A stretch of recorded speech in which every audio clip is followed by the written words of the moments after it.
প্রথমেই বলে রাখা দরকার যে ঢাকা 17 আসনের জামাতের প্রার্থী ডক্টর খালিদুজ্জামান তিনি কর্তব্যরত সেনা সদস্যের সঙ্গে যে ব্যবহার করেছেন তা অত্যন্ত নিন্দনীয়ই নয়, পুরো ন্যাক্কারজনক বটে। তিনি একদম তারেক রহমানকে করা, জিব্বা দিয়ে চারটা পরিষ্কার করা, মানে এরকম অনেক আজে বাজে কথা তিনি বলেছেন এবং সেনাবাহিনীর সদস্য অত্যন্ত প্রফেশনালি এটা হ্যান্ডেল করেছেন, মাথা ঠান্ডা রেখেছেন। আমি হলে কিন্তু মেজাজ গরম হয়ে যেত। আরে ভাই, আমি চাকরি করি তো, আমি তো সেনা সদস্য, আমারও তো একটা মান সম্মান আছে। মানে জামাতের প্রার্থী যেই ভাষা ব্যবহার করেছেন, আমি খুব অবাক হয়েছি যে এদের মতো লোক, এই যে ডক্টর খালিদুজ্জামান বা যেই হোক না কেন, এদের মতো লোক এই সংসদে গেলে আসলে দেশের কতটুকু কি উন্নতি হবে এটা নিয়ে আমার ভাবার অবকাশ রয়েছে। এখন তিনি অস্ত্র সহ, বডিগার্ড সহ ক্যান্টনমেন্টে ঢুকবেন। হ্যাঁ, তো এখন কর্তব্যরত সেনা সদস্য তাকে ঢুকতে দিচ্ছেন না, এই কারণে তিনি হম্বিতম্বি করছেন। তিনি বারে বারে বলতেছেন যে বলেন যে আমি তারেক রহমানের প্রতিদ্বন্দ্বী প্রার্থী। তার মানে এখানে আপনাকে তারেক রহমানের পরিচয় দেওয়া লাগতেছে, আপনি তারেক রহমানের বিরুদ্ধে দাঁড়াইছেন। দ্বিতীয়ত, তারেক রহমান হচ্ছে একটা পার্টির প্রধান, তার সঙ্গে তুলনা হতে পারে ডক্টর শফিকুর রহমানের, কারণ তিনি জামাতের প্রধান। হ্যাঁ, কিন্তু আপনি তারেক রহমানের বিরুদ্ধে দাঁড়ালেও আপনি তো দলের নেতা না, কাজী তারেক রহমান যে ধরনের নিরাপত্তা পাবে আপনি সেটা পাবেন না, এটা তো বাস্তবতা। এখন তারেক রহমানকে ঢুকতে দেয়, তারেক রহমান গেলে জিব্বা দিয়া চারটা রাস্তা পরিষ্কার করে, 5ই আগস্টের পরে বহু সেনাবাহিনীর লোক আপনার পা ধরেছিল, এগুলো তো অবান্তর কথাবার্তা। আপনি এমপি হবেন, সংসদে যাবেন, দেশের জনগণের জন্য সেবা করবেন, আপনার মুখের ভাষা যদি এগুলো হয়। এখন উনি বলতেছেন যে যেহেতু ওই হাদি মারা গেছে এজন্য ওনারা সিকিউরিটি নিয়ে কনসার্ন ছিল, হাদি কাছের লোক ছিল, তার সঙ্গে একসাথে চলছে ফিরছে, ভালো কথা, এই কারণে উনি উত্তেজিত হয়ে গিয়েছেন এবং ওই দিনই উনি সেনাবাহিনীর কাছে গিয়ে প্রকাশ্যে ক্ষমা চেয়েছেন যে ভাই আমি অনেক খারাপ ব্যবহার করেছি, আমাকে ক্ষমা করে দেন। এবং সেনাবাহিনী কর্মকর্তারাও তার এই ক্ষমা অ্যাকসেপ্ট করেছেন এবং তারাও ক্ষমা করে দিয়েছেন এবং বিষয়টি সেখানেই মিটমাট হয়ে গিয়েছে। এই ঘটনা ঘটেছে 6ই জানুয়ারি, আজকে হচ্ছে 4 ফেব্রুয়ারি, 6ই জানুয়ারি, তার মানে প্রায় 28-29 দিন আগের ঘটনা। তো এই জামাতের প্রার্থী ডক্টর খালিদুজ্জামান যখন এই ধরনের শাউটিং করতেছিলেন তখন কিন্তু সেনাবাহিনীর বডি ক্যামেরা এটা রেকর্ড হচ্ছিল এবং এটা কিন্তু নিয়ম। যখনই আপনার সামনে কোনো অপ্রীতিকর ঘটনা ঘটে তখনই সরাসরি বডি ক্যাম অন করা হচ্ছে নিয়ম, এবং এই বডি ক্যামে যা রেকর্ড হয় এটা কিন্তু যেই সেনা সদস্য রেকর্ড করতেছে সেও দেখতে পারে না, এটা সেনাবাহিনীর পার্টিকুলার ডিপার্টমেন্টে জমা দিতে হয়। জমা দিলে ওরা ওখান থেকে এই ফুটেজগুলো সংগ্রহ করে সেভ করে রাখে বা প্রয়োজনীয় ব্যবস্থা নেয়। এই বডি ক্যামটা কিন্তু সেনাবাহিনীর খুবই সিক্রেট জিনিস। তো সেনা সদস্য যা করছে ঠিকই করেছে, সে তার বডি ক্যাম অন করেছে, অন করে সে কি বলেছে বা খালিদুজ্জামান কি বলতেছে, এটার একটা যদি এটা আদালতে যায় তাহলে একটা এভিডেন্স হিসেবে আদালতে দেওয়া যেতে পারে, বা যদি একটা আন্তঃবিভাগীয় একটা তদন্ত কমিটি হয় তারাও দেখতে পারে।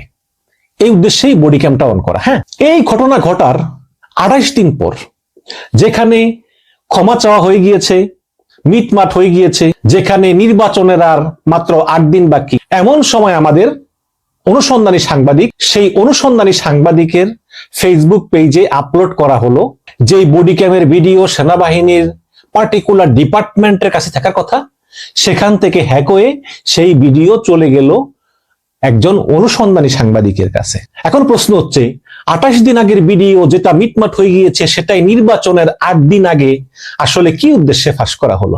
দেখুন, আমি কিন্তু বিএনপির বিরুদ্ধে না, তারেক রহমানকে দেখেছি 17 বছর, খুব ভালো মানুষ, এবং উনি যে ফ্যামিলি কার্ড দিবেন বলছেন এগুলো খুব ভালো উদ্যোগ। কিন্তু দেশের একটা বৃহৎ অংশের মানুষ তারা মনে করে যে বিএনপি ক্ষমতায় আসলে কোনো না কোনো ভাবে, এখন না হলেও পরবর্তীতে বা আস্তে আস্তে তারা ওই আওয়ামী লীগের পুরানো সিস্টেমেই ফিরে যাবে, সেই দুর্নীতিবাজ, সেই চাঁদাবাজ, সেই সব কিছুতে ফিরে যাবে। দেখুন, আপনি পরিবর্তন চান, আমি পরিবর্তন চাই, পুরানো সিস্টেমকে ছুঁড়ে ফেলে দিতে হবে।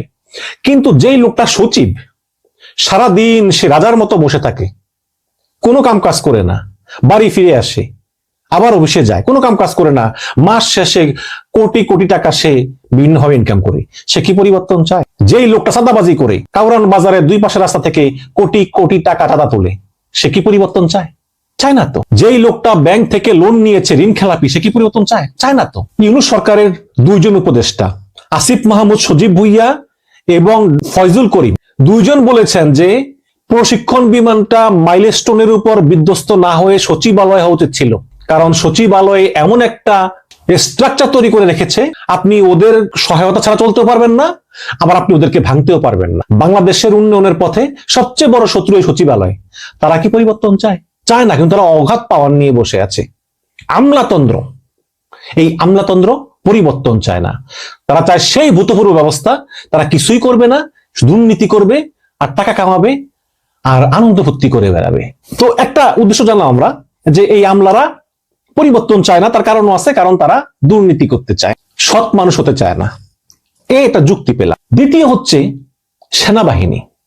দেখুন, আপনি যদি সেই অনুসন্ধানী সাংবাদিকের গত 5 বছর ধরে আপনি দেখেন, আপনি দেখবেন যে শেখ হাসিনার আমলেও এই সেনাবাহিনীর ভিতর থেকে তাকে অনেক গোপন তথ্য দিত, এবং সেই তথ্য আমরা ব্যবহার করেছি, এটা সত্য কথা। এবং হাসিনার আমলে কি পরিমাণ দুর্নীতি, কি পরিমাণ মানবাধিকার লঙ্ঘন, কি পরিমাণ সেনাবাহিনীর ভিতরে অভ্যন্তরীণ দুর্নীতি, এইসব বিভিন্ন বিষয়ে আমরা তথ্য জেনেছি। তো 5ই আগস্টের পর আপনি দেখবেন এই অনুসন্ধানী সাংবাদিক, তার সঙ্গে জামাতের একটা সখ্যতা ছিল, রিলেশন ছিল। এবং হাসিনা পালিয়ে যাওয়ার পরে প্রথম যেই লোকটার নাম সেনাপ্রধান ওয়াকারুজ্জামান উচ্চারণ করেছেন, তিনি হচ্ছেন জামাতের আমির ডক্টর শফিকুর রহমান। হ্যাঁ, তারপরে মির্জা ফখরুল। তার মানে হচ্ছে যে এই সেনাবাহিনীর সঙ্গে এবং এই অনুসন্ধানী সাংবাদিকের সঙ্গে জামাতের একটা সখ্যতা ছিল। আপনি দেখবেন যে আল জাজিরা যখন এই জুলাই নিয়ে একটা ডকুমেন্টারি করে, সেখানে পুরো এনসিপি টিম যারা নেতৃত্ব দিয়েছিল তাদেরকে উপেক্ষা করে শুধু সাদিক কাইয়ুম, বর্তমানে ডাকসুর ভিপি, তাকে একতরফা এই জুলাই আন্দোলনের ক্রেডিট দেওয়া হয়, না বিএনপি কে না এনসিপি কে। সবকিছু করেছে এই সাদিক কাইয়ুম। এবং সেখানে জেনারেল ওয়াকারের ইন্টারভিউ আছে, যে 3রা আগস্ট তিনি যে মিটিং করেছেন জুনিয়র অফিসারদের সঙ্গে, কোন হলে করেছেন, সেখানে কি কথা হয়েছে, এটা জেনারেল ওয়াকারুজ্জামান এক্সপ্লেন করেছেন সেই আল জাজিরা টিমকে। এবং সেখানে শুধুমাত্র একজন হিরো, তিনি হচ্ছেন সাদিক কাইয়ুম। তো এই যখন অবস্থা, তারপরেই আসলে ঘটনা পরিবর্তিত হতে থাকে। আপনার একটা জিনিস খেয়াল করবেন, আপনারা যদি সেই অনুসন্ধানী সাংবাদিকের সেই 5ই আগস্ট থেকে এই পর্যন্ত তিনি যে সূক্ষ্মভাবে পরিবর্তিত হচ্ছে, আপনারা যদি তার পরিবর্তনের দিকে নজর রাখেন, তাহলে আপনারা কিন্তু সেনাবাহিনীর মনোভাবটা বুঝতে পারবেন। কারণ সেনাবাহিনী ওনাকে যেভাবে চালায়, তিনিও সেভাবেই চলেন। তাহলে প্রশ্ন হচ্ছে যে এখন কেন সেই অনুসন্ধানী সাংবাদিক জামাত ইসলামের পিছনে লাগলেন? দর্শক, আমার মনে হয় ঘটনাটা শুরু হয়েছে আসলে অভিযুক্ত সেনা অফিসারদের বিচারের বিষয় নিয়ে। যখন এই 20, 22 বা 23 জন অভিযুক্ত সেনা অফিসারদেরকে বিচার করার জন্য আন্তর্জাতিক অপরাধ ট্রাইব্যুনালের চিফ প্রসিকিউটর তাজুল ইসলাম এবং ইউনূস সরকার সেনাবাহিনীকে খুব চাপ দিচ্ছে, তখন সেনাপ্রধান ওয়াকারুজ্জামান তিনি দিক বিদিক হয়ে চেষ্টা করতেছিলেন রাজনীতিবিদদের সমর্থনের জন্য, যাতে এই অভিযুক্তদের সেনা আইনে বিচার করা যায়। এবং সেক্ষেত্রে কিন্তু বিএনপি এগিয়েও এসেছে। বিএনপির স্থায়ী কমিটির সদস্য সালাউদ্দিন আহমেদ প্রকাশ্যে বলেছিলেন যে সেনাবাহিনীর প্রতি এমন আচরণ করা যাবে না যেটা পরবর্তীতে বুমেরাং হয়ে দাঁড়ায়। কারণ এই সেনাবাহিনী আমাদের গর্ব, এই সেনাবাহিনী একটি সাংবিধানিক প্রতিষ্ঠান, কাজেই এই সেনাবাহিনীর মানে কষ্ট দিয়ে আমাদের কিছু করা উচিত হবে না। তার মানে বিএনপি স্পষ্টতই ইনডাইরেক্টলি হলেও এই অভিযুক্ত সেনা অফিসারদের পক্ষে দাঁড়িয়েছিল। কিন্তু জামাত থেকে এইরকম একটা স্টেটমেন্ট কিন্তু বের করানো যায়নি। তখন থেকে কিন্তু সেনাবাহিনীর সঙ্গে এই জামাতের দূরত্ব তৈরি হয়। আরেকটা বিষয় হচ্ছে রাষ্ট্রপতি চুপ্পু। সেনাবাহিনী চায় একটা নির্বাচন হোক এবং রাষ্ট্রপতি চুপ্পু তার আসনে থাকুক এবং তিনি স্বাভাবিকভাবে অবসর গ্রহণ করুক। হ্যাঁ, কিন্তু সাম্প্রতিক একটি ইন্টারভিউতে জামাতের আমির বলেছেন, যদি আমরা নির্বাচনে জয়লাভ করি, তারপরে ওই চুপ্পুর কাছে শপথ নেওয়াটা হবে আমাদের জন্য সবচেয়ে বেদনার। তার মানে এখানে জামাত ইসলাম স্পষ্ট রাষ্ট্রপতি চুপ্পুর বিরুদ্ধে অবস্থান নিয়েছে। এবং গত পরশুদিন জামাতের আমিরের যে আইডি হ্যাক হয়েছে, সেখানেও তারা ওই রাষ্ট্রপতি দপ্তরের কর্মকর্তা সারোয়ার আলমকে অভিযুক্ত করেছে যে সেখান থেকেই ফিশিং লিঙ্ক পাঠানো হয়েছে, যার কারণে জামাতের আমিরের আইডি হ্যাক হয়েছে। যদিও আজকে তারা বলেছে যে তারা নির্ধারণ করতে পেরেছে যে ভারত থেকেই এই আইডিটা হ্যাক করা হয়েছে, ভারত থেকেই সাইবার অ্যাটাক করা হয়েছে এবং ব্যবহার করা হয়েছে সরোয়ার আলমের আইডি, যিনি রাষ্ট্রপতি দপ্তরে চাকরি। এখন আপনি দেখেন, তাহলে আপনি দেখলেন যে বিএনপিকে সমর্থন করার জন্য আমলাদের হচ্ছে এক যুক্তি, সেনাবাহিনীর হচ্ছে আরেক যুক্তি, চাঁদাবাজদের হচ্ছে আরেক যুক্তি। আবার যারা তারাও কিন্তু অনেকে বিএনপিকে ভোট দিবে। তাদের যুক্তি হচ্ছে যে তারেক রহমান ফ্যামিলি কার্ড দিবে, তারেক রহমানের 31 দফা খুব ভালো, তারেক রহমান জনকল্যাণ করবে, এরকম। তো বিভিন্ন জনের বিভিন্ন যুক্তি, কিন্তু খারাপ লোকগুলো যুক্তি হলো যেহেতু আমরা পরিবর্তন চাই না, কাজে বিএনপি আসলে কোনো না কোনো ফর্মে আমাদেরকে আর পরিবর্তনের মধ্য দিয়ে যেতে হবে না, এবং ভারত থেকে আওয়ামী লীগকে ফিরে এনেও দেশের মাটিতে পুনর্বাসন করা হবে। অলরেডি বিএনপির অনেক লোকজন বলে বেড়াচ্ছেন। আজকে দেখলাম কক্সবাজারের সম্ভবত একজন এমপি প্রার্থী বিএনপি, তিনি বলতেছেন যে যদি বিএনপি ক্ষমতায় আসে তাহলে মধ্যবর্তী নির্বাচন দিয়ে আওয়ামী লীগকে ফিরিয়ে এনে সেই মধ্যবর্তী নির্বাচনে আওয়ামী লীগকে অংশগ্রহণের সুযোগ দেওয়া হবে। আরো তো অনেকে একদম ডাইরেক্ট ওপেন বলতেছেন, বিপিনুর বলতেছেন আওয়ামী লীগের দায়িত্ব আমি নিয়ে নিলাম, এগুলো বলতেছে। আরো অনেক, শেষ করা যাবে না। এই কারণেই একটা বিশাল সাবধাননেশী গ্রুপ, সেখানে আমলা আছে, সেনাবাহিনী আছে, আওয়ামী লীগ আছে, চাঁদাবাজরা আছে, অসৎ লোক আছে, তারা মনে করে যে বিএনপি আর জামাতের ভিতরে বিএনপিকেই মোটামুটি বিশ্বাস করা যায় যে বিএনপি ক্ষমতা এলে পরিবর্তনের মধ্য দিয়ে আমাদের যাওয়া লাগবে না, এবং এই কারণেই তারা চায় বিএনপি ক্ষমতায় আসুক। এবং অনুসন্ধানী সাংবাদিককে হয়তো কথা দেওয়া হয়েছে যে বিএনপি ক্ষমতা এলে আপনাকে প্রেস সেক্রেটারি করা হবে। হ্যাঁ, হতে পারে।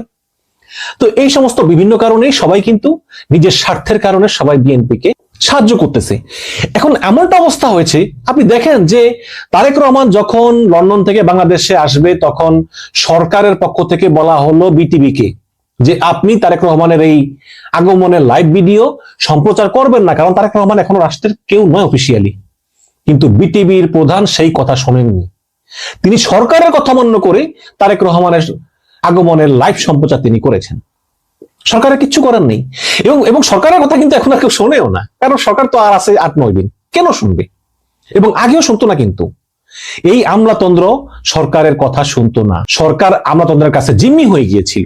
দর্শক, আমি এই আসন্ন 12ই ফেব্রুয়ারি নির্বাচনের সঙ্গে 2018 সালের নির্বাচনের মিল দেখতে পারতেছি। সামান্য পার্থক্য আছে শুধু। 18 সালে বিএনপি নির্বাচন করেছে, কিন্তু প্রশাসন যন্ত্র, সেনাবাহিনী, সুশীল সমাজ, অসাধু ব্যক্তি সবাই ছিল আওয়ামী লীগের পক্ষে, কারণ তারা জানতো যে আওয়ামী লীগ জয়লাভ করবে। সুতরাং যেহেতু আওয়ামী লীগ জয়লাভ করবে, সেহেতু এই বিএনপি জামাতকে সাপোর্ট করে লাভ কি? এবং এই বিএনপি জামাতের লোকেরা তারা নির্বাচনে অংশগ্রহণ করতেই পারেনি বিভিন্ন অত্যাচারে, অবিচারে এবং অবহেলার কারণে। আমাদের বাংলাদেশের বিভিন্ন গ্রুপের একটা অভ্যাস আছে, যেদিকেই জয় তারা সেদিকেই যায়, যেদিকেই বাতাস নৌকা সেদিকেই ছাড়ে। এই হচ্ছে গিয়ে আমাদের অবস্থা। তো তখন হয়তো শেখ হাসিনা ক্ষমতায় ছিল, এখন হয়তো বিএনপি ক্ষমতায় নাই, বাট ক্ষমতা না থাকলেও তাদের প্রশাসনে, বিভিন্ন সংগঠনে সবচেয়ে বড় ইনফ্লুয়েন্স হচ্ছে তাদের। ইউনূস সরকার চায় যে এটা লেভেল প্লেইং ফিল্ড হোক, জামাত বিএনপি সমান সমান থাকুক, কিন্তু আসলে ইউনূস সরকার এখন নামে মাত্রই আছে, তাদের কথা কেউ শুনেও নাই, শুনবেও না। কারণ যেখানে আপনি 100% শিওর যে আর 8-9 দিন পরে ইউনূস থাকবে না, নতুন সরকার আসবে, কাজেই সেই নতুন সরকার যদি একটু সমর্থন করে বিএনপিকে বসানো যায়, যে বিএনপিকে বসানো গেলে আমাদের আর এই পরিবর্তনের ভিতর দিয়ে যাওয়া লাগবে না, আমরা ওই পুরাতন ব্যবস্থার ভিতরেই লুটপাট নিয়ম করতে পারবো, এবং সেই লুটপাট নিয়মের এবং মানবাধিকার লঙ্ঘনের বড় সহযোগী আওয়ামী লীগকে ভারত থেকে ফিরিয়ে আনতে পারবো, তাহলে সেটা আমরা করবো না কেন? আবার আমাদের বিচারও হবে না। এইরকম চিন্তা ভাবনা কিন্তু অসৎ লোক করতেছে। আমি আবারও বলতেছি যে, আমি বলতেছি না যে বিএনপি ক্ষমতায় এগুলো করবে, আমার মনে হয় যে করবে না। হ্যাঁ, আওয়ামী লীগকে হয়তো ফিরিয়ে আনতে পারে সংস্কার বা পুনর্বাসন টাসন করে, বাট আমি একটা কথা বলি কি জানেন, শেখ হাসিনা যেরকম খারাপ হয়েছিল, যেরকম মানবাধিকার লঙ্ঘন করতো, যেরকম ভারতের দাস হয়ে গিয়েছিল, বিএনপি না কারো পক্ষে এরকম সম্ভব না। ওটা ছিল একদম নিকৃষ্ট মান চামচামি, কিন্তু বিএনপি এটা কখনো করবে না। বাট আমি বলতেছি যে বেশিরভাগ আমলাতন্ত্র, প্রশাসন, পুলিশ এবং সেনাবাহিনী, ওদের পারসেপশনই হলো যে এই মুহূর্তে বিএনপি ক্ষমতায় আসলে আমাদের লাভ, এবং এই কারণেই তারা চায় ছলে বলে কৌশলে বিএনপিকে হেল্প করার জন্য। আপনি দেখবেন তারেক রহমান কোন জায়গায় জনসভায় গেলে বিশ্ববিদ্যালয়ের ভাইস চ্যান্সেলররা পর্যন্ত দূরে গিয়ে দাঁড়িয়ে থাকে, একটু যদি অনুকম্পা পাওয়া যায়, একটু যদি হালুয়া রুটির ভাগ পাওয়া যায় ক্ষমতায় গেলে। এগুলো তো আমরা দেখতেছি হচ্ছে এগুলো। এবং সেনাবাহিনীও মনে করতেছে যে যদি বিএনপি ক্ষমতায় আসে তাহলে হয়তো সেনাবাহিনীর অভিযুক্ত অফিসারদের বিচারের মুখোমুখি হতে হবে না। এই কারণেই তারা তাদের পছন্দের অনুসন্ধানী সাংবাদিককে দিয়ে জামাতের বিরুদ্ধে প্রোপাগান্ডা করতেছে নির্বাচনের ঠিক 8 দিন আগে। এবং জারি অংশ বিশেষ আপনারা দেখলেন যে যেই জামাত নেতা ডক্টর খালিদুজ্জামান তিনি ক্ষমা চেয়েছেন সেনাবাহিনীর কাছে, সেই ভিডিও প্রচার করে জামাতের ইমেজ নষ্ট করার চেষ্টা হচ্ছে নির্বাচনের মাত্র 8 দিন আগে। দর্শক, আপনারা কি ভাবছেন যে এই যে ভিডিও ফাঁস করে জামাতের আমিরের টুইটার হ্যাক করে, জামাতের সেক্রেটারি জেনারেল টুইটার হ্যাক করে কতটুকু সুবিধা করতে পারবে, বা এই যে এই একটা বিশাল গ্রুপ তারা চায় জামাতের ইমেজ নষ্ট করে দিতে, যাতে বিএনপির ক্ষমতা আসার পথ সহজ হয়, যাতে জামাতের উপর বিরক্ত হয়ে মানুষ বিএনপিকে ভোট দেয়, এই চেষ্টায় তারা কতটুকু সফল হবে বলে আপনি মনে করেন? আজকের মূল বিষয়ে যাই। সুপ্রিয় দর্শক শ্রোতা, জামাতের নেতাদের সাম্প্রতিক ভাষা, ভঙ্গি, হুঙ্কার শুনে আপনার কি মনে হচ্ছে? এটা কি তাদের শুধুই আত্মবিশ্বাস, নাকি ক্ষমতার গন্ধ পেয়ে তারা এমন করছে? আপনারা জানেন, রাজনীতিতে একটা জিনিস খুব পরিষ্কার, বডি ল্যাঙ্গুয়েজ কখনো মিথ্যা বলে না। এই জন্যই বলছি, আজকের জামাত নেতাদের দিকে তাকান, দেখবেন তাদের অনেকের কথা বলার ভঙ্গি বদলেছে, শব্দ চয়নে পরিবর্তন এসেছে, তাদের অনেকের চোখের ভাষা বদলেছে, সহনশীলতা কমে গেছে। সবচেয়ে যেটা বেশি দেখা যাচ্ছে সেটা হলো তাদের ধৈর্য অনেক কমে গেছে। এই দেখুন না, বিশেষ করে জামাতের আমির, কিছুদিন আগেও তাকে তুলনামূলক অনেক সংযত মনে হতো, কিন্তু আজ তার কথাবার্তায়ও দেখা যাচ্ছে ক্রোধ, হুঙ্কার, প্রতিপক্ষকে তুই তুকারি করছেন অনায়াসে। সম্প্রতি কর্মজীবী নারীদের নিয়ে যে মন্তব্য তিনি করেছেন, তিনি তাদের পতিতার সঙ্গে তুলনা করেছেন। এসব নিয়ে আমি বিস্তারিত কথায় যাচ্ছি না, কারণ ইতিমধ্যে অনেকে এটি নিয়ে কথা বলেছেন। কিন্তু প্রশ্ন, এমন একজন প্রবীণ রাজনীতিকের এই ধরনের ভাষা, এটা কি তার দলের মডারেট পরিচয় বহন করে? মানে এটা কি কোনো রাজনৈতিক দলের শীর্ষ নেতার ভাষা হতে পারে? একজন রাজনৈতিক নেতা যখন নারীদের এভাবে দেখেন, তখন প্রশ্ন ওঠে, তারা ক্ষমতায় গেলে নারীর অবস্থান কি হবে? এরপর কর্নেল অব অলিকে মুক্তিযুদ্ধের ইতিহাসে অনন্য বানানোর অপ্রয়োজনীয় বিতর্ক কেন উস্কে দেওয়া হলো? এসব বিতর্কের প্রয়োজন কি ছিল? প্রয়োজন যদি থাকে, সেই প্রয়োজনটা কার আসলে? এসব কি ইতিহাস চর্চা, নাকি ইতিহাসকে নতুন ভাবে লিখে নেওয়ার ইঙ্গিত? এই জায়গাতেই মনে হয় জামাতের মুখোশটা একটু একটু করে খুলে যাচ্ছে। একদিকে তারা বলছে তারা মডারেট, গণতান্ত্রিক, পরিবর্তিত, মানে আগের তুলনায় বদলেছে, তারা নিজেরাই বলছে। তারা ক্ষমতায় গেলে শরিয়া আইন চাপিয়ে দেবে না। আবার তাদের কেউ কেউ বলছে ইসলামী আইন পুরোপুরি তারা অনুসরণ করবে, এবং তারা বলছে তারা নারীর অধিকার রক্ষা করবে। অন্যদিকে মাঠে, রাজনৈতিক সমাবেশে, বক্তৃতায় তাদের অনেকের ভাষা হচ্ছে কঠিন, আচরণ হচ্ছে কর্কশ, সহমত না হলেই শুরু হচ্ছে হুমকি ধামকি। এই বিচারিতাই সবচেয়ে বড় প্রশ্ন তুলছে মানুষের মনে। জামাত এবার বলছে সব দলকে তো দেখা হয়েছে, এবার তাদের সুযোগ দেওয়া হোক। কিন্তু প্রশ্ন হলো, যে দল ক্ষমতায় যাওয়ার আগেই এতটা বেপরোয়া, এতটা উগ্র, ক্ষমতায় গেলে তারা কেমন হবে? ঢাকা 17 আসনের এমপি প্রার্থী সেনা সদস্যদের সাথে যে ব্যবহার করেছেন, সেই ভিডিও ফাঁস না হলে ডাক্তার সাহেবের এই উগ্র মূর্তির গুণের কথা কি জানতে পারতেন দেশবাসী? শুধু তিনি নন, এরকম আরো অনেক নেতা আছেন দেশ জুড়ে জামাতের। কিন্তু জামাতের শীর্ষ নেতাদের দাবি হলো বাংলাদেশে তারাই একমাত্র দল যাদের উপর অবলীলায় নির্দ্বিধায় আস্থা রাখা যায় বর্তমান প্রেক্ষাপটে। এমন ধারণার জবাবে অনেকে বলছেন জামাত আসলে এখন অভিনয় করছে, এটা তাদের কৌশলগত সময় পার করছে। তারা 1971 সালে যাদের আসল চেহারা দেখেছে এদেশের মানুষ, তারা কি আদৌ বদলাতে পারে? এমন প্রশ্ন অনেকের মুখে মুখে। আরেকটা প্রশ্ন আরো গুরুতর, এই যে তারা এত আত্মবিশ্বাসের সঙ্গে কথা বলছে, হুমকি দিচ্ছে, তুইতুকারি করছে, ধমকি দিচ্ছে, দেখে নেবার হুঙ্কার ছুটছে, এত আত্মবিশ্বাস, এত বেপরোয়া হওয়ার ভিত্তি, সাহস কোথা থেকে পাচ্ছে তারা? কারা ইন্ধন যোগাচ্ছে? কারণ পশ্চিমারা, বিশেষ করে যুক্তরাষ্ট্র নাকি জামাত নিয়ে এখন আর অস্বস্তিতে নেই, মানে আগে যেটা ছিল, এমন একটি বার্তা প্রতিষ্ঠার চেষ্টা কিন্তু চলছে। সোশ্যাল মিডিয়ায়, গণমাধ্যমে, বিভিন্ন ফোরামে, বিভিন্ন রেসপন্সে এটাই চেষ্টা চলছে। ওয়াশিংটন পোস্টের সাম্প্রতিক প্রতিবেদন, এছাড়া যুক্তরাষ্ট্রের কূটনীতিকের সঙ্গে বৈঠকের অডিও, সব মিলিয়ে একটি স্পষ্ট বার্তা দেওয়ার চেষ্টা চলছে গত কিছুদিন ধরে। এমনও বলা হচ্ছে যুক্তরাষ্ট্র সরাসরি জামাতকে ক্ষমতায় চায়, বন্ধু হিসাবে পেতে চায়। আসলে এমনটি কি এখনই বলা যাবে, কিংবা বলা সঙ্গত? একটি বিষয়ে অনেক বিশ্লেষকের সঙ্গে আমি একমত, সেটা হলো যুক্তরাষ্ট্র বাংলাদেশে একটি দুর্বল, বিতর্কিত, সহজে চাপ দেওয়া যায় এমন সরকার চায়, সেটা জামাত হোক, বিএনপি হোক বা অন্য যে কেউ হোক। কারণ এতে তাদের অনেক লাভ।